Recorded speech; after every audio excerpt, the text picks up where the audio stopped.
पहिलो पटक रुमाल प्रयोग गर्ने देश कुन हो? इटली। कराते खेलमा सुरुवातमा दिइने बेल्ट कुन हो?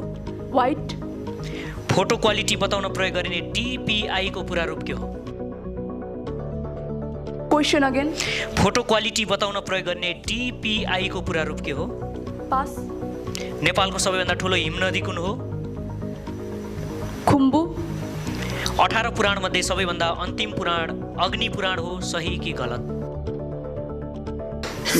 गलत। यहाँको जवाफतर्फ म अगाडि जान्छु। पहिलो पटक रुमाल प्रयोग गर्ने देश इटली अथवा इटाली, सही जवाफ। कराते खेलमा सुरुवातमा दिइने बेल्ट व्हाइट बेल्ट, सही जवाफ। फोटो क्वालिटी बताउन प्रयोग गर्ने DPI को पूरा रूप हो डट पर इन्च। यो पनि सजिलो थियो, यहाँहरू कन्फ्युज हुनुभयो। नेपालको यहाँले पास गर्नुभएको त्यो प्रश्न। नेपालको सबैभन्दा ठुलो हिमनदी खुम्बु होइन, लाङटाङ हो।